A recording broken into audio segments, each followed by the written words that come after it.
Alright guys, Rich here from the RC Network, and this is my full review of the Kyosho 2015 Dodge Challenger SRT HellCat. That's a lot to say. Nonetheless, this is based on their 1/10 scale Fazer touring car, and this is a full RTR. This gives you everything in the box that you need to get started on day one and have lots of fun either touring or drifting, which is pretty cool. Now in the box you get the great new synchro radio. This thing is awesome. I love the kind of curved wheel that it has, kind of very ergonomically designed. All the trims and dual rate that you'd want. Runs on 4AA's, little shark fin antenna, and great radio. Actually, this has kind of moved up to my favorite RTR radio now. Also in the box, you do get a full set of drift wheels.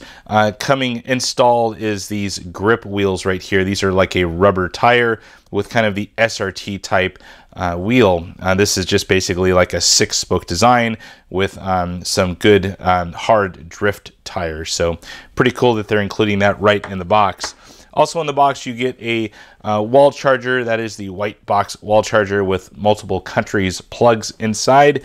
And you also get a Rocket Pack 2. This is from Team Orion, an 1800 milliamp nickel metal hydride, and this is a 7.2 volt. It does come installed with a Dean's connector, which is also on the Team Orion system that's included in the Fazer. Now, I did not actually run this pack. I'm a LiPo guy, so I did run this vehicle on 2S LiPo, and hopefully you guys have checked out that running video. If not, that's going to be right up here in that upper corner. You can check that out maybe down the line. So here is the Dodge HellCat. I love this thing. This thing actually looks really cool. And if you guys watched my unboxing video, there was an issue where it came with kind of like a higher stance to it, and everyone commented on the wheels being too small, and I actually contacted Kyosho to get their official take on it, and they actually have to box it with a higher stance because it is actually on a cardboard placard, and for them to zip tie it, it would actually damage the body. So they just responded with, yeah, just go ahead and lower the body mounting clips and you're good to go. So right now I'm set at about maybe 2 millimeters off the ground as far as the body, especially up in that front valence up there.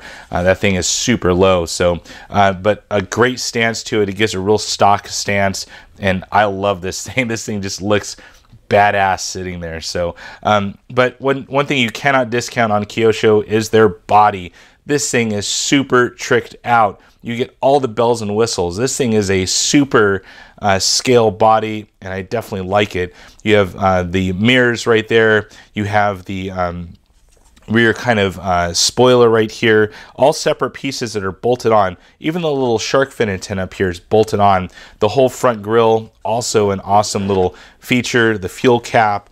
But you can kind of see the front grille right there, once again, all kind of bolted on.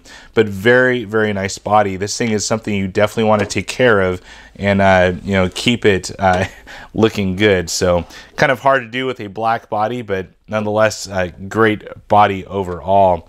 So really impressed with that. Now, as far as the chassis, this is a lengthened chassis.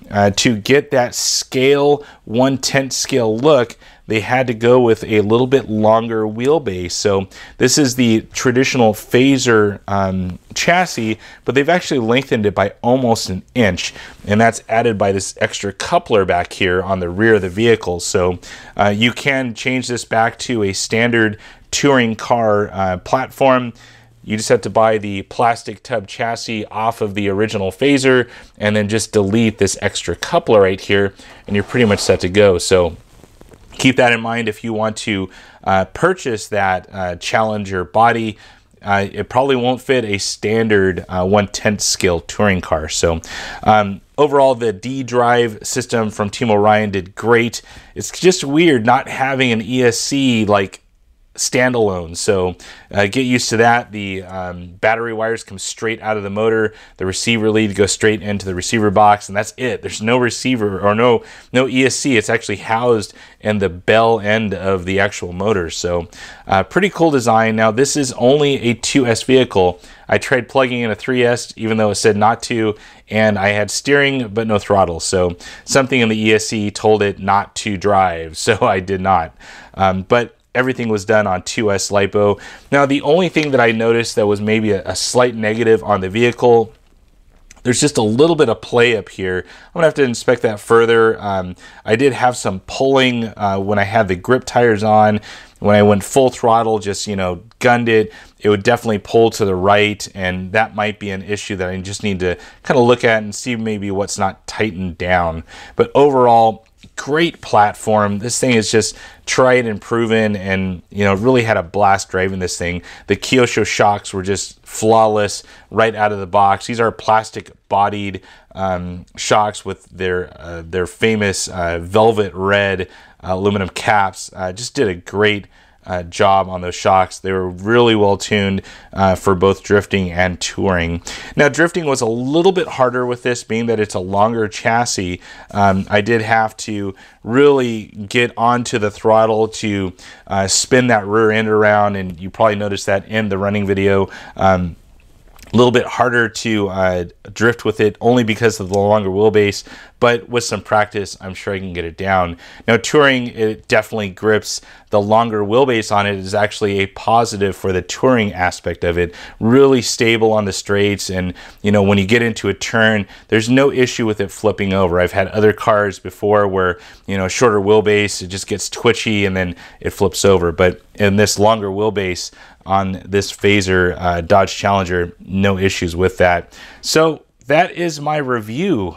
Gosh, this thing just looks cool, and I'm gonna have fun driving it. I put a few packs through it already, and overall just really impressed with, I mean, the scale looks of this thing is just ridiculous. So I can't wait to have more fun with it here at the RC Network, and you know, get some drift on and have some fun doing some straights and all that other fun stuff. So, well guys, hopefully you guys enjoyed this video. If you have any comments, please post those on down below. And as always, thumbs up and subscribe.